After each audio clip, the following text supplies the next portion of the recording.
Friends, জ্বলন্ত সূর্যের অবস্থার কারণে যে আলোক শক্তি উৎপন্ন হয় তা দিয়েই সৌরমণ্ডলের সমস্ত বস্তু যেমন গ্রহ, উপগ্রহ, অ্যাস্টেরয়েডস এ সকল বস্তুরা আলো পায়। তার মানে সূর্যের তাপ সাংঘাতিক। প্রচণ্ড তাপের প্রভাবে কোনো কিছুই যেন আস্ত থাকে না। কিন্তু সূর্যের সবথেকে নিকটে অবস্থিত একটি গ্রহ কয়েক বিলিয়ন বছর যাবৎ সূর্যকে পরিক্রমা করে চলেছে। সূর্য থেকে কয়েক মিলিয়ন কিলোমিটার দূরে অবস্থিত এই গ্রহটি আজও ঘূর্ণায়মান, যেখানে তাপমাত্রা কিন্তু তীব্র, তবুও গ্রহটি ঘুরে চলেছে। নিজের উপবৃত্তকার পরিক্রমা পথে মাত্র প্রায় 88 দিনেই সূর্যকে প্রদক্ষিণ করে ফেলে। আমরা জানতে চলেছি সূর্যের সবচাইতে নিকটে অবস্থিত গ্রহ মার্কারি অর্থাৎ বুধ গ্রহের ব্যাপারে। সো লেটস গো, জেনে নিই অজানা এই গ্রহের সম্বন্ধে কয়েকটি গুরুত্বপূর্ণ তথ্য। বুধ গ্রহটি সূর্যের সবথেকে কাছে অবস্থিত হওয়ায় এখানকার তাপমাত্রা অতিরিক্ত থাকাটাই স্বাভাবিক, কিন্তু বুধ গ্রহে যেন একটি অবিশ্বাস্য পরিস্থিতি সৃষ্টি হয়। দিনের বেলায় সূর্যের তীব্র আলোর কারণে গ্রহের তাপমাত্রা দাঁড়ায় 427 ডিগ্রি সেলসিয়াস এবং রাত্রের সময় সূর্যালোকের অনুপস্থিতিতে তাপমাত্রা অস্বাভাবিকভাবে -173 ডিগ্রি সেলসিয়াস পর্যন্ত নিচে নেমে আসে। তবে জানেন কি, সূর্যের এত কাছে অবস্থিত হওয়া সত্ত্বেও বুধ গ্রহটি সবথেকে উষ্ণ তাপমাত্রা সম্পন্ন গ্রহ নয়। এর পরের গ্রহ ভেনাস মানে শুক্র গ্রহটি সৌরমণ্ডলের সবথেকে গরম তাপমাত্রা সম্পন্ন গ্রহ, যেখানে সূর্যালোকের সময় তাপমাত্রা 464 ডিগ্রি সেলসিয়াস পর্যন্ত উঠে যায়। প্রাথমিকভাবে অতিরিক্ত গরম থাকলে বরফ জমার প্রশ্নই আসে না। সেক্ষেত্রে বুধ গ্রহটি আপনাদের অবাক করে দিতে পারে।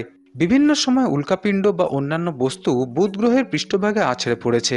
তখন আছড়ে পড়া জায়গাগুলো তৈরি হওয়া ক্রেটারগুলো বেশ কিছুটা জায়গা জুড়ে গর্তের ন্যায় স্থান তৈরি করে, আর সেই সমস্ত জায়গায় অনেক ক্ষেত্রে সূর্যালোক পৌঁছাতে পারে না। তাই পর্যবেক্ষণে পাওয়া যায় সেই সমস্ত স্থান অপেক্ষাকৃত বেশি চকচকে, মানে বরফ জাতীয় কিছু আছে। ক্যালিফোর্নিয়াতে 70 মিটার দীর্ঘ গোল্ডস্টোন সোলার সিস্টেম রেডার সৌরজগতের বস্তুগুলোকে পর্যবেক্ষণ করে। সেই পর্যবেক্ষণে বৈজ্ঞানিকেরা কনফিডেন্ট হন বরফের উপস্থিতির ব্যাপারে।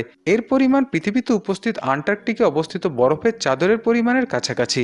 এবার বুধ গ্রহে যে ক্রেটারের কথাগুলি উল্লেখ করেছি তাকে কিন্তু অবজ্ঞা করা একেবারেই চলে না। এই জনমানবহীন অপরিচিত গ্রহটির পৃষ্ঠতলীর সবথেকে ইন্টারেস্টিং অংশ, আর ক্রেটার তার একটি পার্ট। এই মার্কারি গ্রহে উপস্থিত ক্রেটারগুলির মধ্যে সবথেকে বড় ক্যালোরিস প্ল্যানেটিয়া এবং এর চারিদিকে রিংয়ের মতো ছড়িয়ে পর্বত ক্যালোরিস মন্টেস। সমগ্র সৌরমণ্ডলের মধ্যে একটি অন্যতম বৃহৎ কোনো বস্তু আছড়ে পড়া সৃষ্টি হওয়া ক্রেটার ক্যালোরিস প্ল্যানেটিয়া, যার ব্যাস 1550 কিলোমিটার। অর্থাৎ পৃথিবীর কত স্থান যে অনায়াসে এই অঞ্চলে এঁটে যাবে তা অনুমান করাই মুশকিল। আয়তনে সূর্যের সবথেকে ছোট এই গ্রহটির ব্যাস 4880 কিলোমিটার। যদি আয়তন হিসাবে দেখেন তাহলে পৃথিবীর উপগ্রহ মুনের থেকে সামান্য বেশি। পৃথিবীর উপগ্রহ চাঁদ এবং মঙ্গল গ্রহের সাথে এর কিছুটা মিল রয়েছে। চাঁদ ও মঙ্গল গ্রহের ন্যায় বুধ গ্রহের পৃষ্ঠভাগে উঁচু নিচু গিরিখাত, পর্বত, ক্রেটার এরকম বহু অংশ রয়েছে।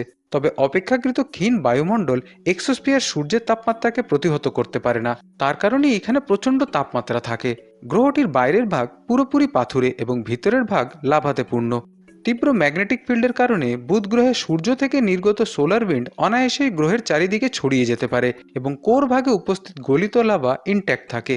একটি অদ্ভুত পথে অপেক্ষাকৃত কম হেলে থাকা অবস্থায় বুধ গ্রহ সূর্যের বিভিন্ন দূরত্বে পরিক্রমা করছে। ফলে সূর্য থেকে বুধ গ্রহের দূরত্ব কখনো 4,60,00,000 কিলোমিটার হয়ে দাঁড়ায়, আবার কখনো 7,00,00,000 হয়ে যায়।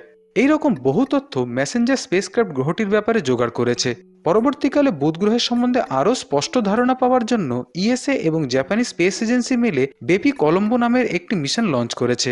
2018 সালে সেই মিশনের অন্তর্গত এমপিও এবং এমআইও নামে দুটি স্যাটেলাইট পাঠানো হয়েছে, যারা 2025 অব্দি সেখানে পৌঁছে যাবে আর ভবিষ্যতে গ্রহটির ব্যাপারে মানব সভ্যতাকে নতুন নতুন তথ্য দেবে। তখন আমাদের আরও হয়তো অবাক হয়ে যেতে হবে।